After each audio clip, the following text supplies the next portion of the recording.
This is 2016 AMC 10A problem 11. It says, find the area of the shaded region, and there's a diagram of a shaded region. Okay, so let's just start.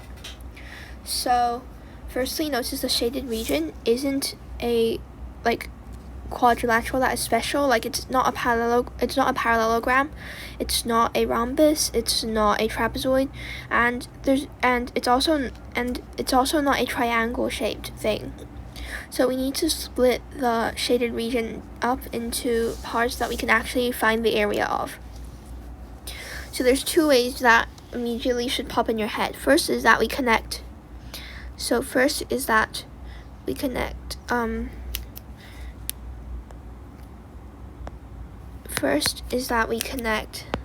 These two sides. So this side and this side. And since this is a right angle, we already have two triangles, and we can find the area of the other triangle. But how are we supposed to find the area of the other triangle? The next thought would be to connect these lines together. And this is supposedly a parallelogram. And then we can find the area of the parallelogram and do some other stuff. But that's not really a useful method, because if you try to find the area of this parallelogram, new problems will arise. Like, for example, how are we supposed to even find the height of the parallelogram? Like, the altitude of the parallelogram is like this, right? How are we supposed to find that, huh?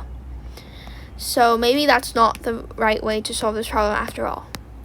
So if we start over again, see that the second way to split this shaded region up is to do this. Just to draw the diagonal straight through. Just to draw the diagonal of this rectangle straight through here. Now, how do we know that this point is on the diagonal though? Because we know that this is 1, this is 1, this is 7, this is 7. So there's symmetry here. There's symmetry here. So this is like the midpoint of all that symmetry. So this is, and this side we have 1, 1 and 4, 4. So that's also symmetry. So this is so that point is the midpoint of all of the symmetry. So it's the center of the rectangle. So obviously it's on the diagonal. Okay, so we can start by finding the area of these 4 triangles and add them all up.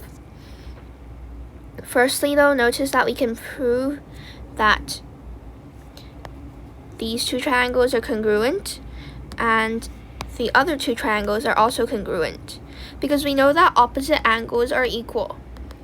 So through this line here, we know that these 2 angles are equal, and we also know that the sides are equal, and we also have another angle, so we can prove that the 2 triangles are congruent by AAS, angle, angle, side.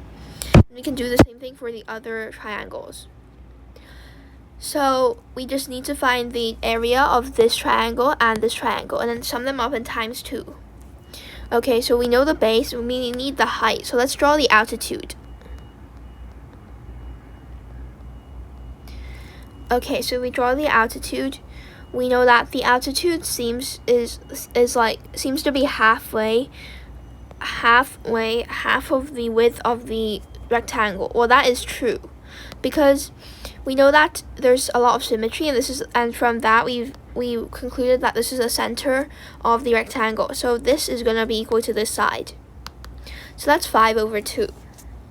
Another thing we can use to prove this is that we know that the triangles are congruent here. So their altitudes are congruent.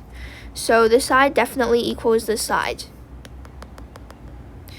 Okay, so therefore we can find that the blue triangle has area of 1/2 times base times height, or 5/4.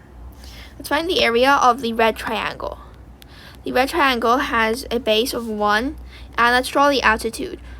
Notice that the red and blue triangles are not congruent, because they have different altitudes. This triangle, the red triangle, has an altitude of 8/2, which is just 4. We can prove that because we know that the other red triangle is congruent to this red triangle. Like, these 2 triangles are congruent to each other, right? So yeah, so the altitudes are equal. So the altitudes are both 4. So now we know that the area of the red triangle is 1/2 times base times height. So that's just 2. So the answer we have for this problem is going to be 2 plus 5 over 4. So 2 plus 5 over 4 is this thing right here. And we need to multiply this by 2 to get our answer. So that gives us 4 plus 5 over 2, which is just 6 and 1/2.